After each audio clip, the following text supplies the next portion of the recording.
Pierrot, c'est le Pierrot qui n'a pas fait un gros dodo.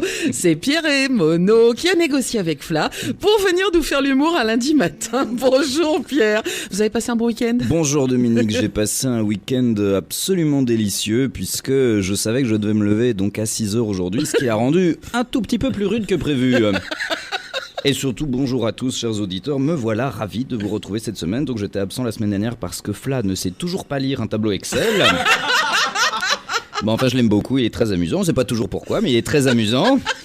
Philosophe, j'en ai profité pour aller au cinéma et à 8h du matin, chez moi, c'est rare. Alors vous le savez, j'ai fait ici même quelques chroniques cinoches. Moi, j'adore aller au cinéma. La lumière se baisse, les clameurs se taisent, Jean Mineur apparaît, enfin, on peut se masturber tranquille.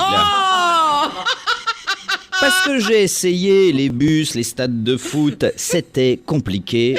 Le cinéma, c'est le seul endroit où 300 personnes ne remarquent même pas qu'on est à poil. Et avec du courage, on peut même tenter le coup à deux. Alors, défendons la culture, retournons au cinéma. Le héros du moment est gaulois et la critique est unanime, mais pas franchement comme espéré. Voici tout ce qui ne fonctionne pas dans Astérix et l'Empire du Milieu. C'est parti. Les 2 bonnes blagues du film sont dans la bande-annonce.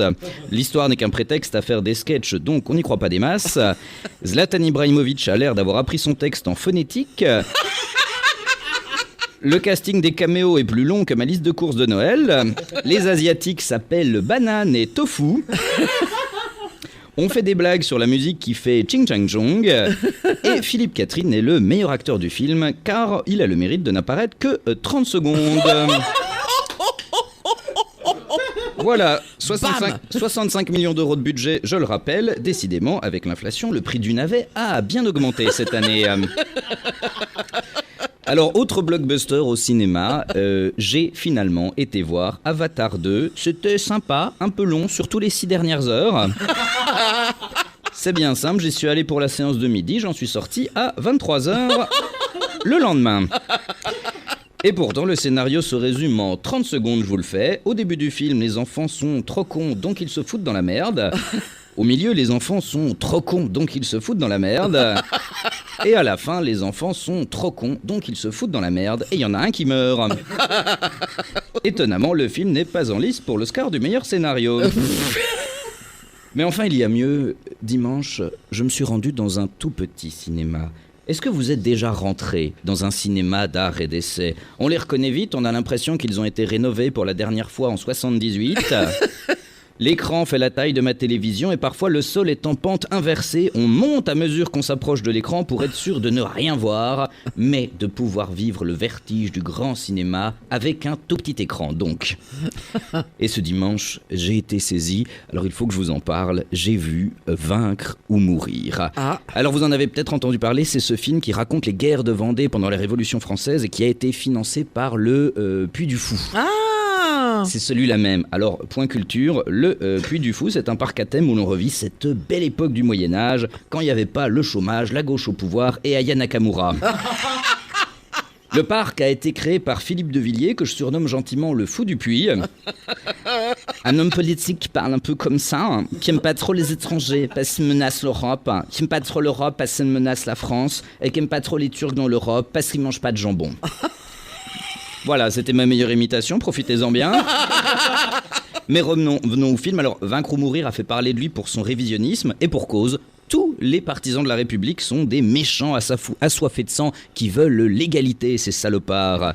On nous parle bien sûr d'un génocide vendéen qui n'a pas existé, on regrette le bon temps des rois de France. Bon, un gros film de droite, mais à la rigueur, pourquoi pas, on n'en a plus des masses depuis la chute du Troisième Reich. Sauf qu'un bon nanar, c'est plus que ça. C'est surtout un film fauché. Alors dès l'affiche du film, le sous-titre c'est, alors je cite parce que j'adore, l'épopée de Charette. Alors oui, c'est le nom du héros, mais enfin moi j'attends avec impatience la revanche de Brouette l'an prochain. Côté casting aussi, ça sent le manque de budget. Est-ce qu'en voyant un acteur dans un film, vous vous êtes déjà dit « Ah, mais je le connais cet acteur !» Si, c'est lui, là. Si, c'est machin. Celui qui joue dans Truc, là, avec Bidule. Si, tu sais. Eh bien, le casting de Vaincre ou mourir, ce n'est que ça. Que des acteurs pas franchement de premier plan, pas non plus de seconde zone. Moi, je les appelle des acteurs pharmaceutiques parce qu'ils doivent en accumuler des cachets pour espérer bouffer. Et on les voit à dose homéopathique. Et on les voit aux homéopathiques. Bon, évidemment, côté mise en scène, c'est vraiment rigolo, il faut aller le voir. Vaincre ou mourir, ça devait être un documentaire à la base, sauf qu'ils se sont dit non, on va en faire un film. Donc il n'y a pas de montage, juste des dialogues légers comme un baril d'essence. Et une voix off qui vient tout nous expliquer au cas où on soit trop con. Bien sûr, c'est éclairé comme ma cave. Et de temps en temps, le réalisateur tente des petits plans séquences, histoire de nous dire « Embauchez-moi s'il vous plaît, je sais faire des trucs, me laissez pas là ». Et alors, la cerise, moi c'est ce que je préfère. Toutes les batailles de vaincre ou mourir sont filmées en gros plan. Pourquoi me direz-vous ? Eh bien c'est très simple, quand vous voulez mettre en scène une bataille entre 5000 hommes, mais que vous n'avez que 48 figurants, eh ben vous filmez tout ça en plan très très très serré sur un seul acteur, en espérant que personne ne remarque que votre acteur, eh ben il est quasiment tout seul sur son champ de bataille. Malinx le lynx, et radinx. Alors merci le Puy du Fou, merci Philippe de Villiers. Allez regarder, chers auditeurs, cette bonne comédie plutôt que d'aller voir Astérix. Quant à nous, on se retrouve très bientôt, peut-être dans une salle obscure, peut-être dans ma salle de spectacle. Du moins, je serais ravi de vous y voir et je vous dis cela en toute bonne foi, évidemment. Ah, bien évidemment.